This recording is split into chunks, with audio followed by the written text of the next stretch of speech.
Hello my dear students, welcome again. Welcome to learning hub.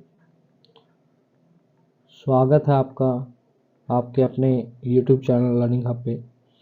आज जो है हम क्लास 10th की पार्ट ए की जो यूनिट नंबर 5 है, ग्रीन स्किल्स, इस यूनिट को जो है डिस्कस करने वाले हैं। तो ग्रीन स्किल क्या है, क्या चीज़ें ग्रीन स्किल में इंक्लूड होती हैं, SDGs क्या हैं, इन सब के बारे में जो है आज हम डिस्कस करेंगे। तो चलिए शुरू करते हैं। सबसे पहले इंट्रोडक्शन ले लेते हैं कि ग्रीन स्किल्स जो है वो क्यों ज़रूरी हैं, क्या ऐसी जो है आपकी सिचुएशंस क्रिएट हुई जिसकी वजह से हमें ग्रीन स्किल्स की ज़रूरत पड़ी, और ग्रीन स्किल क्या है। तो कह रहा है जो इन्वायरमेंट है हमारे चारों तरफ, वो हमारी पूरी लाइफ के हर एक पहलू को जो है वो अफेक्ट करता है। डे टू डे जो एक्टिविटीज़ हैं वो हमारी इफ़ेक्ट होती हैं इन्वायरमेंट की वजह से।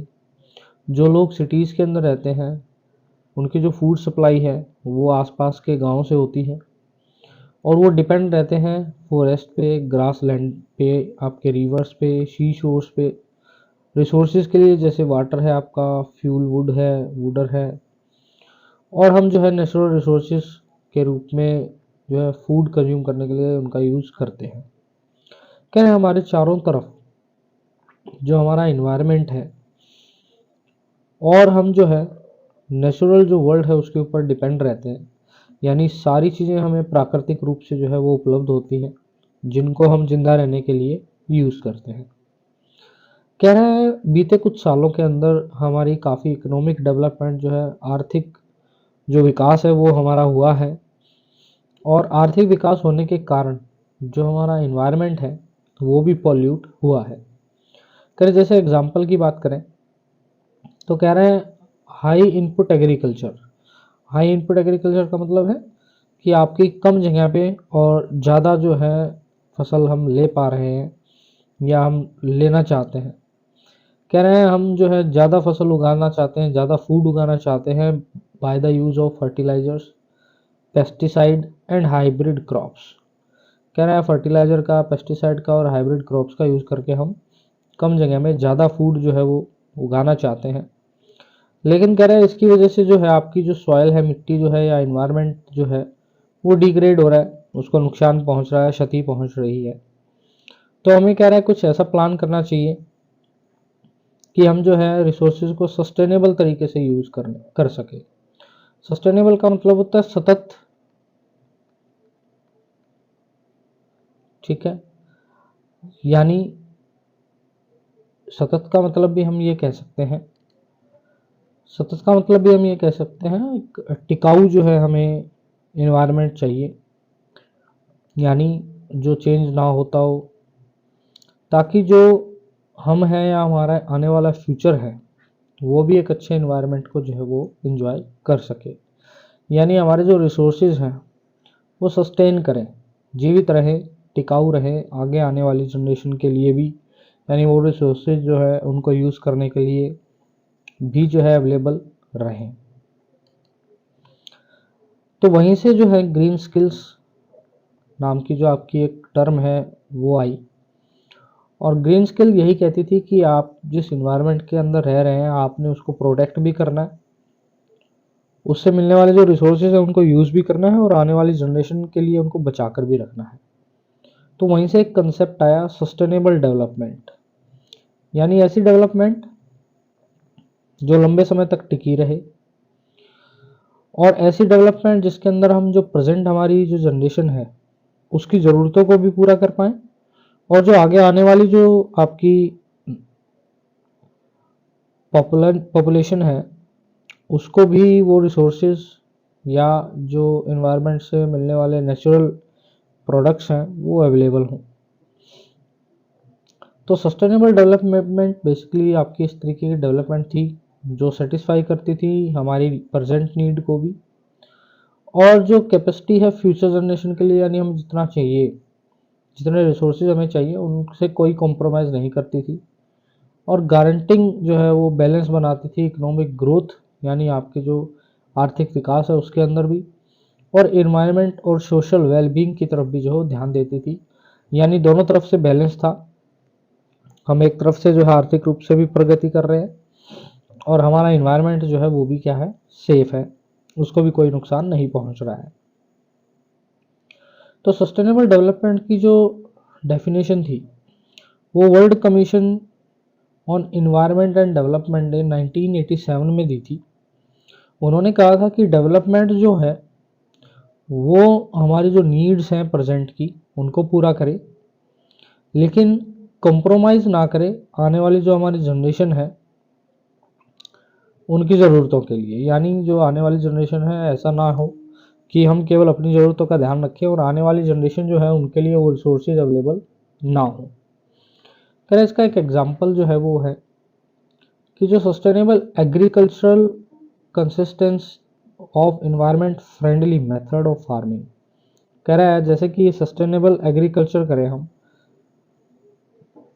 जिसके अंदर जो है हम इन्वायरमेंट फ्रेंडली मेथड का यूज करें फार्मिंग के लिए, जिसकी वजह से जो प्रोडक्शन है एग्रीकल्चर क्रॉप्स की और लाइफ स्टॉक्स की वो बिना डैमेज किए ह्यूमन और नेचुरल रिसोर्सेज को, वो उसको जो है डैमेज ना करे किसी भी तरीके से, और प्रिवेंट करे केमिकल का यूज, यानी हम जो है पेस्टिसाइड यूज कर रहे हैं वो कम हो जाए, ताकि उनके जो एडवर्स इफेक्ट है सॉइल और ग्राउंड वाटर पे या हमारी बायोडाइवर्सिटी पे उनको कम किया जा सके या ख़त्म किया जा सके। तो क्या सस्टेनेबल डेवलपमेंट कभी कभार जो है कैटेगराइज की गई थी 3 P's पर, people, planet and profit.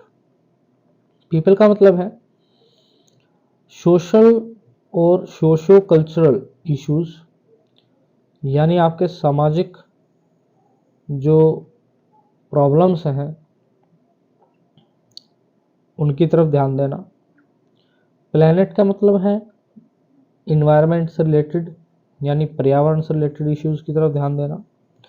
Profit का मतलब है आर्थिक जो समस्याएं हैं उनकी तरफ ध्यान देना, यानी एक तरफ तो हमें विकास भी करना है, हमें डेवलपमेंट भी करनी है, हमें इकोनॉमिकली स्ट्रॉन्ग भी होना है, दूसरी तरफ हमें इन्वायरमेंट को भी जो है वो सेफ रखना है। तो ये 3 P जो थे इनको सस्टेनेबल डेवलपमेंट के अंदर कैटेगराइज किया गया है। इसके बाद बात आती है सस्टेनेबल डेवलपमेंट गोल्स की कि SDGs क्या है। तो SDGs तो जो थे वो यूनाइटेड नेशन जो की मीटिंग हुई थी, सस्टेनेबल डेवलपमेंट समिट हुई थी न्यूयॉर्क के अंदर, वहाँ पर दिए गए थे। कह रहे हैं जो SDGs हैं वो यूनिवर्सल कॉल मतलब सभी के लिए है, पूरे वर्ल्ड के लिए है कि हमें अब एक्शन में आने की ज़रूरत है ताकि हम पॉवर्टी जो हमारी गरीबी है उसको कम कर सकें, हमारे प्लेनेट यानी हमारा जो पृथ्वी है उसको बचा सकें, और इंश्योर करें कि सारे लोग जो हैं वो पीस के साथ, समृद्धि और शांति के साथ जो अपना जीवन व्यतीत कर रहे हों। तो कह रहे सस्टेनेबल जो डेवलपमेंट गोल्स हैं वो लॉन्च किए गए थे United Nations sustainable development summit के अंदर जो न्यूयॉर्क में हुई थी सितंबर 2015 में, और उनको कंप्लीट करना था 2030 तक। तो कुछ टारगेट जो है वो सेट किए गए थे कंट्रीज़ के द्वारा कि वो इन सस्टेनेबल डेवलपमेंट गोल्स की तरफ काम करेंगे और इन गोल्स को 2030 तक जो है वो कंप्लीट कर लेंगे। टोटल जो है वो 17 गोल दिए गए थे। इस बात को ध्यान में रखते हुए कि मोस्ट इम्पोर्टेंट इश्यूज क्या हैं जिसकी वजह से जो बिजनेस है या गवर्नमेंट है या सोसाइटी है वो क्या फेस कर रही है। कह रहे कुछ एक इश्यूज इनमें से थे जैसे पॉवर्टी, गरीबी हो गई, जेंडर इक्वालिटी यानी जो जेंडर है मेल फीमेल के अंदर जो आपका इनइक्वालिटी है उसको कम करना, वाटर का यूज़, एनर्जी जो है वो सबको मिले, क्लीन एनर्जी मिले, क्लाइमेट चेंज जो क्लाइमेट के अंदर चेंज आ रहा है उसको किस तरीके से देखना है, बायोडाइवर्सिटी जो है उसको कैसे प्रोटेक्ट करना है। तो कह रहे इसके लिए बहुत सारी कंट्रियां जो है वो पॉलिसीज़ बना रही हैं, रेगुलेशंस बना रही हैं ताकि सस्टेनेबल जो सिस्टम है जो इकोनॉमिक सेक्टर में जो है उसको सिक्योर किया जा सके, अफोर्डेबल बनाया जा सके, यानी लोग ईजिली जो है उन पर्टिकुलर रिसोर्सेज को यूज़ कर सकें, और सस्टेनेबल इकोनॉमी हो, यानी इकोनॉमी के ऊपर भी कोई इफेक्ट ना पड़े। कह रहे जो कोर स्किल, यानी जो सबसे ज़्यादा इम्पोर्टेंट चीज़ें हमें चाहिए किसी भी बंदे को जो कंट्रीब्यूट करना चाहता है इन्वायरमेंट के लिए, वो है इन्वायरमेंट के बारे में अवेयरनेस, यानी इन्वायरमेंट के बारे में पता होना, और willingness to learn about sustainable development, और सस्टेनेबल डेवलपमेंट के बारे में अपनी इच्छा शक्ति के द्वारा उन चीज़ों को सीखना कि मैं सस्टेनेबल डेवलपमेंट कैसे कर सकता हूँ। यानी फोर्सफुली काम कराने के बजाय अगर आपकी इच्छा है तो ही आप वो कर सकते हैं। कह रहे अगर हम रिस्पॉन्सिबल हैं हमारी लाइफ के लिए, तो हम जो है ये अपने घर पर रहकर भी कर सकते हैं, हमारे स्कूल में भी कर सकते हैं, और हमारे वर्क प्लेस से भी जो है हम एनवायरनमेंट की और हमारे आसपास के लोगों की मदद कर सकते हैं। तो ये जो कंसेप्ट था एसडीजीज, ये आपके किसने दिया था? यूनाइटेड नेशन ने। इसके ऊपर डायरेक्ट एमसीक्यू आता है। कब दिया था? 2015 में। और कब तक पूरा करना है? 2030 तक। कितने गोल दिए गए थे? 17 गोल्स। इस पे इस तरीके के 4-5 एमसीक्यू आपके बोर्ड में पूछे जाते हैं। फिर नेक्स्ट आता है आपका वही 17 गोल्स जो हमने अभी पीछे बात की थी कि 17 गोल दिए गए थे। तो यहाँ पर देखेंगे आप, फर्स्ट जो गोल था वो था नो पॉवर्टी, कोई गरीबी ना रहे, जीरो हंगर, कोई भूखा ना सोए, गुड हेल्थ एंड वेलबींग, सभी जो है हेल्थ वाइज अच्छे रहें, सबका स्वास्थ्य ठीक रहे, क्वालिटी एजुकेशन प्रोवाइड हो, जेंडर यानी मेल फीमेल के अंदर इनक्वालिटी ना हो, क्लीन वाटर और सैनिटाइजेशन मिले,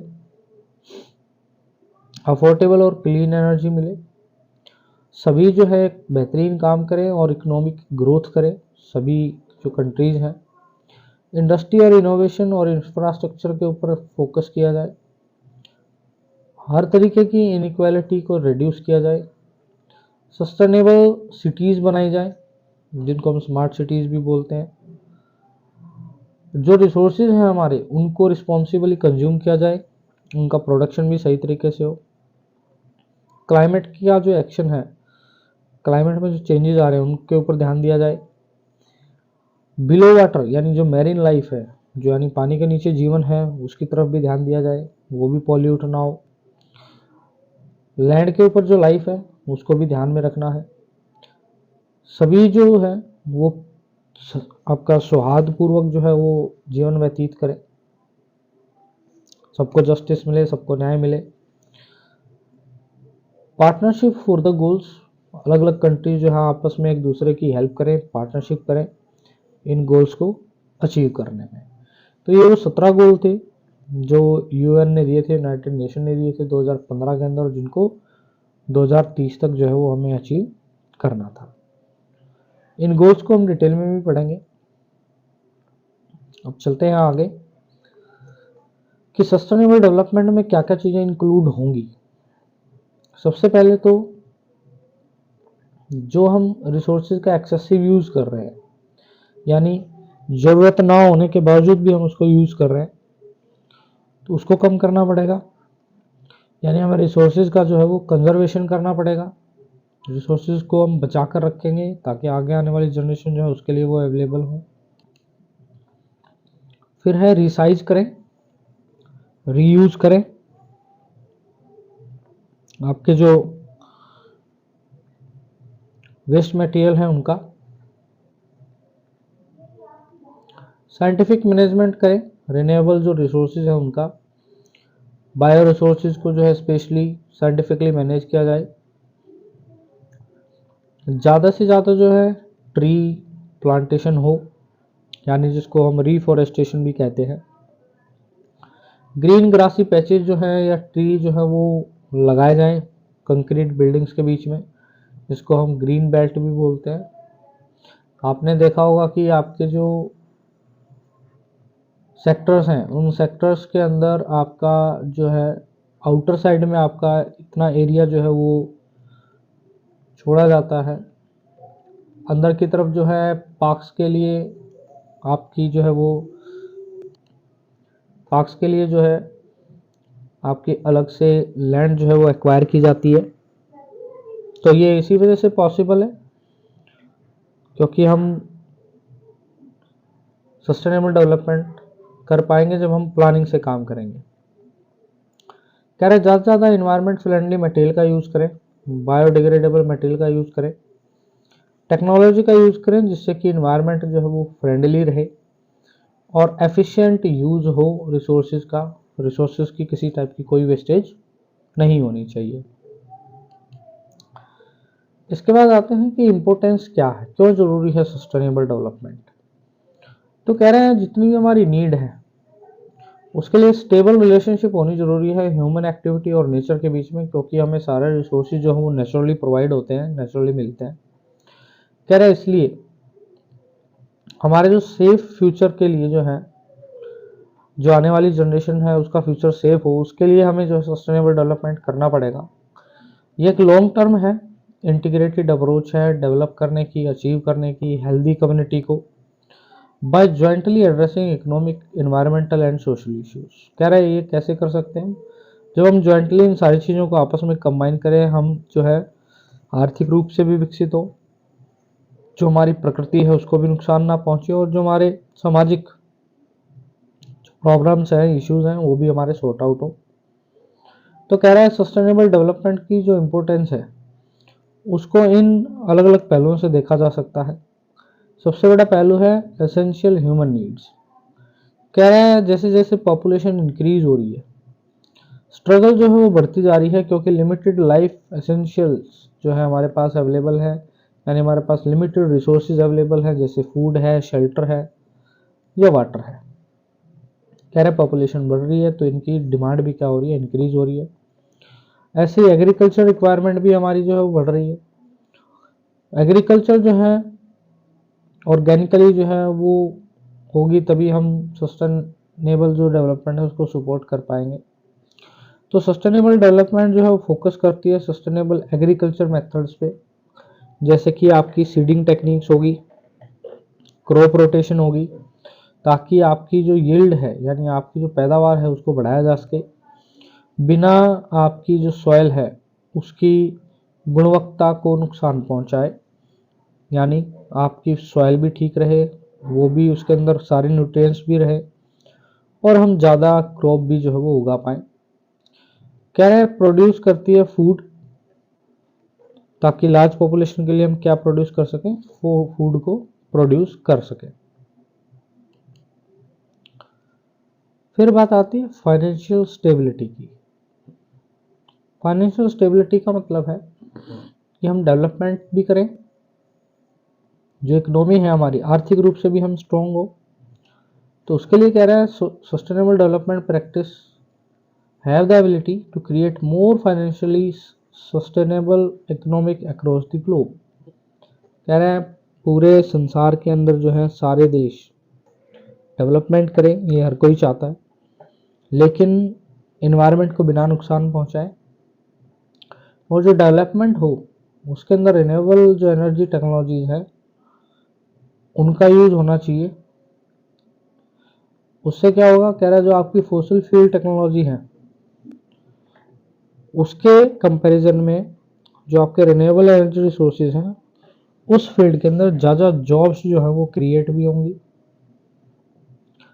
उसके बाद हमें एनर्जी को कंजर्व करना चाहिए।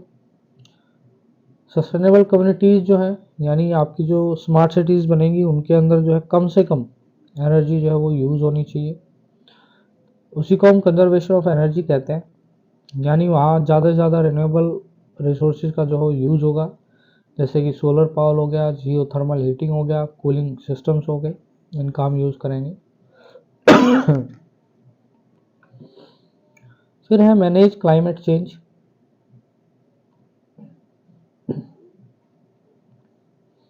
कह रहा है right kind of natural forms of energy का यूज़ करके, यानी सही तरीके की जो एनर्जीज हैं उनको यूज़ करके हम बेटरमेंट कर सकते हैं।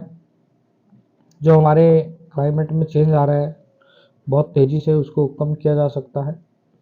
तो सस्टेनेबल डेवलपमेंट जो प्रैक्टिस है वो हमारी रिड्यूस कर देगी जो आपके फॉसिल फ्यूल है, जैसे ऑयल है, नेचुरल गैसेस है, कोल है, इनका जो कंजप्शन है वो कम हो जाएगा और हम टोटली किस पर आ जाएंगे, रिन्यूएबल एनर्जी के ऊपर जो है वो फोकस कर पाएंगे। उसी तरीके से तो जो है वेस्ट का रिडक्शन जो है वो कम हो जाएगा। हम कम्युनिटीज़ यानी हमारे समाज जो है उसको इनकरेज करें रिसाइकलिंग के लिए, स्ट्रेटजीज बनाएं जिसके अंदर हम जो है वेस्ट को एनर्जी के अंदर कन्वर्ट कर सकें या कंपोस्ट या ऑर्गेनिक मटेरियल के अंदर जो है कन्वर्ट कर सकें, जिसको हम जो है दोबारा रीयूज कर पाएँ। फिर आते हैं सस्टेनेबल बायोडाइवर्सिटी। सस्टेनेबल बायोडाइवर्सिटी का मतलब क्या है? सस्टेनेबल बायोडाइवर्सिटी में यानी अनसस्टेनेबल डेवलपमेंट और ओवर कंजप्शन अगर हमारी होगी तो उसका इम्पैक्ट बायोडाइवर्सिटी पर पड़ेगा। यानी आपकी जो स्पीशीज़ हैं लैंड के ऊपर, अर्थ के ऊपर, उनके जो लाइफ इकोसिस्टम है उसके ऊपर इफेक्ट पड़ेगा। कह रहे जो लाइफ इकोसिस्टम है वो इस तरीके का बना हुआ है कि हर एक स्पीशीज जो है वो एक दूसरे के ऊपर डिपेंड करती है जिंदा रहने के लिए। कह रहे जैसे जो प्लांट्स हैं वो जो है ऑक्सीजन जो है देते हैं ह्यूमन बीइंग के लिए, लेकिन अगर ह्यूमन बीइंग प्लांट्स को ही काट देंगे तो ऑक्सीजन जो है वो आपकी प्लेनेट पे कम हो जाएगी, जिससे कि जो ह्यूमन बीइंग है उनका सरवाइव करना मुश्किल हो जाएगा। यानी हर एक जो स्पीशीज़ है वो चाहे छोटी स्पीशीज़ हो चाहे बड़ी स्पीशीज़ हो, वो सब एक दूसरे के ऊपर जिंदा रहने के लिए जो है वो डिपेंड करती हैं।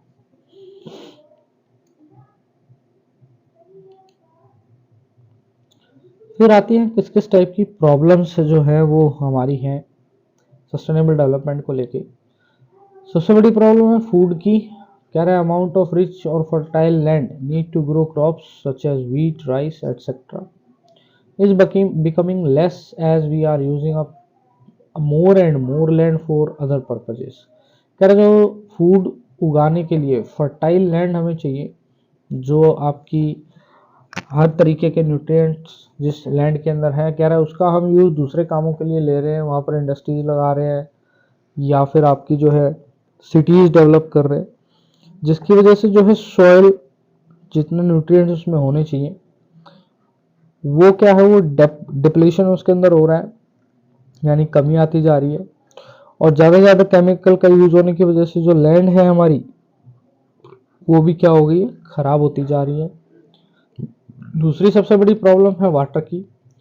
फ्रेश वाटर जो हमारा रिवर्स और पॉन्ड्स में होता है पीने के लिए या दूसरे कामों के लिए हम यूज़ करते हैं, उसके अंदर जो है गार्बेज जो है डंप किया जाता है, कूड़ा करकट जो है वो डाल दिया जाता है इंडस्ट्रीज़ के थ्रू। तो जो रिवर और पॉन्ड्स हैं वो हमारे पोल्यूट होते जा रहे हैं। तो इस तरीके से अगर चलता रहा तो कुछ ही सालों में जो है हमारे पास साफ़ पानी जो है वो पीने के लिए नहीं बचेगा। वहीं पर अगर फ्यूल की बात करें तो बहुत सारी वुड जो है वो ट्रीज़ से मिलती है हमें एज ए फ्यूल, जिसका हम यूज़ करते हैं घर बनाने के लिए या फर्नीचर बनाने के लिए।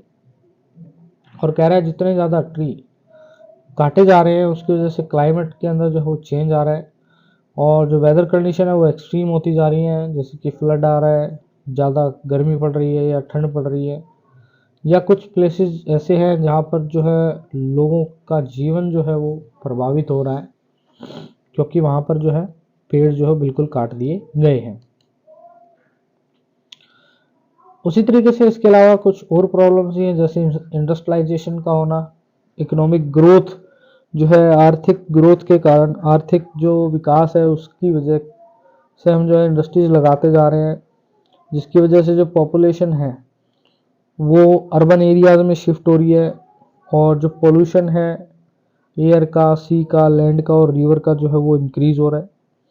उसी तरीके से मैरीन पोल्यूशन है, बहुत सारी जो आपकी म्यूनिसिपल सीवरेज है या इंडस्ट्रियल या एग्रीकल्चर जो आपका वेस्ट मटेरियल है वो आपका रिवर्स में या फिर आपके ओशियंस के अंदर जो है वो डंप किया जा रहा है, जिसकी वजह से जो इंटरनल मैरीन लाइफ है यानी लाइफ अंडर वाटर जो है उसके ऊपर भी इफेक्ट पड़ रहा है, यानी जो सी फूड के रूप में हम चीज़ें खाते हैं उसके ऊपर भी जो है इफेक्ट हो रहा है। कंजप्शन हो रहा है एनर्जी का ज़्यादा से ज़्यादा, क्योंकि पॉपुलेशन इंक्रीज हो गई है तो ज़्यादा से ज़्यादा पॉपुलेशन चाहिए, ज़्यादा से ज़्यादा हमें एनर्जी चाहिए। तो जो 2025 है उसमें ग्लोबल एनर्जी कंजप्शन जो है वो 40% इंक्रीज हो जाएगा एज कम्पेयर टू 1980 फिगर्स जैसे दी गई है यूनाइटेड नेशन ने जैसा बताया। तो हम ज़्यादा से ज़्यादा हमें जो है कमर्शियल एनर्जी प्रोडक्शन और कंजप्शन के लिए जो हम फॉसिल फ्यूल के ऊपर डिपेंड है, तो हमें जो है रिन्यूएबल एनर्जी का जो है वो यूज़ करना चाहिए। पूरे वर्ल्ड वाइड के अंदर जो है अभी केवल 21% ही टोटल रिन्यूएबल एनर्जी का यूज़ किया जाता है, यानी बाकी 79% यूज जो फॉसिल फ्यूल का है। तो हमें जो है फॉसिल फ्यूल की बजाय रिन्यूएबल एनर्जी पर शिफ्ट होना चाहिए। फिर आती है पॉपुलेशन। कह रहा पॉपुलेशन जो है वर्ल्ड की 2025 तक 8 बिलियन का जो आंकड़ा है वो पार कर चुकी होगी। और कह रहा है जब इंक्रीज होगी पॉपुलेशन तो रिसोर्सेज की जो कंजप्शन है पर कैपिटा यानी पर पर्सन जो हमें रिसोर्सेज चाहिए वो भी क्या हो जाएगी, इंक्रीज हो जाएगी। क्योंकि जैसे जैसे पॉपुलेशन बढ़ेगी हमारे पास जो रिसोर्सेज हैं वो लिमिटेड है, और लिमिटेड रिसोर्सेज हैं तो एक टाइम ऐसा आएगा कि रिसोर्सेज कम होंगे, पॉपुलेशन ज़्यादा होगी, यानी खाने वाले ज़्यादा हैं लेकिन फूड हमारे पास कम है। तो कह रहे हैं ये भी एक सबसे बड़ी हमारी प्रॉब्लम है सस्टेनेबल डेवलपमेंट के अंदर। फिर बात आती है कि सस्टेनेबल डेवलपमेंट के गोल को किस तरीके से अचीव किया जा सकता है। तो कह रहे हैं उसके लिए जो गोल दिए गए थे उन गोल्स को हमें फोकस करना होगा। सबसे पहला गोल है क्वालिटी एजुकेशन का, क्योंकि जब तक लोग एजुकेट नहीं होंगे उनको नहीं पता होगा कि सस्टेनेबल डेवलपमेंट क्यों ज़रूरी है, तब तक हम जो है सस्टेनेबल डेवलपमेंट के गोल को जो बाकी गोल्स हैं उनको अचीव नहीं कर सकते। कह रहे बच्चे जो स्कूल जाते हैं वो जो है उन्हें पता होना चाहिए कि अपनी देखभाल कैसे करनी है, अपनी फैमिली की देखभाल कैसे करनी है। इसके अलावा एजुकेशन जो है हेल्प करती है उनको ये जानने में कि वो एक अच्छे नागरिक कैसे बन सकते हैं, कि हमें जो है हमारे आसपास के जो एरियाज़ में फैसिलिटीज़ हैं उनको यूज़ करना चाहिए। हमारे फ्रेंड्स को स्कूल लेकर आना चाहिए, हमारे फ्रेंड्स की जो है हेल्प करनी चाहिए स्कूल में। हमारे फ्रेंड्स जो स्कूल छोड़ देते हैं उनको रोकना चाहिए स्कूल छोड़ने से, ताकि वो एजुकेट हो पाए और एक बेहतर जीवन जी सके। दूसरा, क्लीन वाटर एंड सैनिटेशन। कह रहे हैं हमें जो है एफर्ट लगाने चाहिए। हमारा इंडिया जो है वो ओपन डेफिकेशन जो है उससे मुक्त हो सके, यानी खुले में लोग जो एज ए टॉयलेट उनको यूज़ करते हैं खुले एरियाज़ को, वहाँ पर जो है प्रॉपर टॉयलेट्स जो हैं वो आपके बनाए जाएं। अवेयरनेस की जाए सैनिटेशन की, साफ़ सफाई की जो है वो कैंपेनिंग चलाई जाए। इंडस्ट्रियल पोल्यूशन जो है जो हमारे वाटर रिसोर्सेज को ख़राब कर रहा है और जिसकी वजह से जो हमारे आने वाले समय में पीने के पानी की कमी होने वाली है, यूजेबल वाटर हमारा कम होने वाला है, उसकी तरफ जो है इम्पोर्टेंट स्टेप्स जो है वो उठाने चाहिए। वाटर ट्रीटमेंट प्लांट्स लगाने चाहिए ताकि आपका जो पीने लायक पानी है उसको जो है फ्यूचर जनरेशन के लिए सेव किया जा सके। फिर आते हैं affordable and clean energy. Affordable का मतलब है आपकी ऐसी एनर्जी जिसको ईजिली कोई भी यूज़ कर सकता है, और क्लीन एनर्जी का मतलब है जिसकी वजह से इन्वायरमेंट को कोई नुकसान नहीं होगा। जैसे कि सोलर पावर जो एनर्जी है जो कि सन से हमें मिलती है, वो किसी टाइप का कोई पोल्यूशन नहीं करती और ना ही किसी टाइप की नॉन रिन्यूएबल जो फ्यूल है उनकी बर्निंग होती है, और ना ही उनसे कोई जो है हार्मफुल गैसेस निकलती है। तो कह रहे हैं अगर हम एफर्ट लगाएं सोलर पावर जनरेशन को इंक्रीज करने का तो हमारी जो इलेक्ट्रिसिटी की नीड है वो पूरी हो जाएगी, और दूसरी जो है हम इन्वायरमेंट को पोल्यूट होने से भी बचा सकते हैं, और जो नेचुरल रिसोर्सेज का यूज़ है उसको भी हम यूज़ कर पाएंगे। इसी तरीके से जो बायोगैस है उसको भी हम इको फ्रेंडली तरीके से क्या कर सकते हैं, यूज़ कर सकते हैं। फिर कह रहे हैं decent work and economic growth. कह रहे हैं हम कर सकते हैं अच्छी पढ़ाई करें, अच्छी जॉब जो है वो लें, अपना ध्यान रखें, अपनी फैमिली का ध्यान रखें, ज़्यादा से ज़्यादा मेहनत करें और अपनी सोसाइटी जो हमारा समाज है उसमें कंट्रीब्यूट करें, नई चीज़ें सीखें, डेवलप करें, जो कि हमारी जो कम्युनिटी है, हमारा जो समाज है उसमें और अपना जो है योगदान दे सके। रेड्यूस करें इनइक्वालिटी को, भेदभाव को दूर करें, एक दूसरे की हेल्प करें, एक दूसरे के साथ जो है दोस्ताना व्यवहार जो है हमें करना चाहिए। एवरीवन वाइल वर्किंग ऑन और प्लेइंग, क्या जब हम काम कर रहे हो या खेल रहे हो तो हम सबको साथ लेकर चले, दूसरों को जो है इंक्लूड करें, वो चाहे छोटे हों बड़े हों, लड़का हो या लड़की हो, वो किसी भी क्लास से या किसी भी कास्ट से बिलोंग करता हो, हमें सबको जो है वो साथ लेकर चलना चाहिए, चाहे हम खेल रहे हों या फिर हम काम कर रहे हों कोई।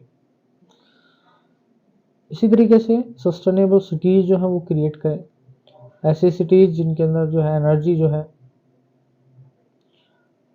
उसको यूज़ किया जा सके, एनर्जी को सेव किया जा सके, रिन्यूएबल एनर्जी का यूज़ हो, जो लाइट्स फैंस हैं वो अपने आप जो है ऑफ हो जाएं जब यूज़ में ना हो, ज़्यादा से ज़्यादा नेचुरल लाइट का यूज़ किए करें, ऐसी सिटीज़ जो है डेवलप करें, ऐसी जो है बिल्डिंग्स डेवलप करें, एलईडी बल्ब्स का अप्लायंसेस का यूज़ करें जो कम एनर्जी को जो है वो यूज़ करती हूँ। रिस्पॉन्सिबल बने एक अच्छे कंज्यूमर और प्रोड्यूसर। कह रहे हैं हम रिस्पॉन्सिबल बन सकते हैं अपने एनवायरनमेंट के प्रति अगर हम रीयूजिंग पेपर, ग्लास, प्लास्टिक या वाटर का यूज़ कर रहे हो। क्लॉथ बैग का यूज़ करें फ्रूट और वेजिटेबल्स लाने के लिए मार्केट से। डोनेट करें उन चीज़ों को जो अब हम यूज़ नहीं करें, जैसे क्लोथ्स हैं, बुक्स हैं, फर्नीचर है, फूड है। खरीदें और खाएं सीजनल फूड्स और वेजिटेबल जो लोकल, जो ग्रोसरी आपकी लोकल जो स्टोर्स हैं वहाँ पर अवेलेबल हैं, लोकल जो लोग बेच रहे हैं। रिपेयर करें लीकिंग जो टैप हैं, पाइप हैं, ताकि जो पानी की वेस्टेज है वो ना हो। गार्बेज को जो है अलग अलग करें, बायोडिग्रेडेबल कौन सा है, नॉन बायोडिग्रेडेबल कौन सा है, और उनको अच्छे तरीके से जो है डिस्पोज करें, और डिस्पोजिंग से पहले उनको सॉर्ट करना भी ज़रूरी है। प्रोटेक्ट करें लाइफ को बिलो वाटर, यानी मैरीन लाइफ। कह रहा है टन्स ऑफ प्लास्टिक जो है वो सीज के अंदर होता है, जिसकी वजह से जो मैरीन लाइफ है वो मर रही है। तो हमें मैरीन लाइफ को प्रोटेक्ट करना है, सेव करना है हमारे ओशियंस को पोल्यूट होने से, ताकि हमारा मैरीन लाइफ जो है वो बचा रहे। हमें अपनी लैंड को भी प्रोटेक्ट करना है, जो ट्रीज हमारे कट हो रहे हैं, सॉइल इरोजन जो हो रहा है, हमारा लैंड जो हमारी ड्राई हो रही है, अनयूजेबल होती जा रही है खेती के लिए, उसको हमें बचाना है। उसके लिए हमें ज़्यादा से ज़्यादा जो है ट्री लगाने पड़ेंगे। जहाँ हमने ट्री काटे थे वहाँ पर हम रिप्लेस करें, नए ट्री लगाएं, यानी हम रीफॉरेस्टेशन जो है वो हमें करना चाहिए, ताकि हम ज़्यादा से ज़्यादा जो है इन्वायरमेंट के अंदर अपना योगदान दे सकें। तो यहाँ पर आपकी यूनिट जो है बेटा ख़त्म हो जाती है। वीडियो को लाइक करें, शेयर करें, सब्सक्राइब करें।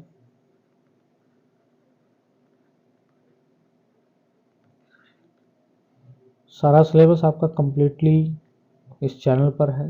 फिर भी कोई टॉपिक आपको लगता है बचा हुआ है तो मुझे कमेंट सेक्शन में ज़रूर बताएं।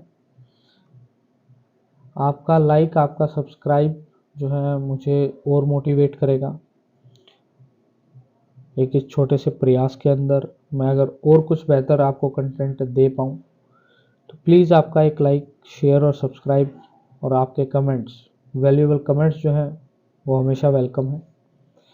चलिए मिलते हैं फिर नेक्स्ट वीडियो में, तब तक के लिए bye, take care, have a nice day.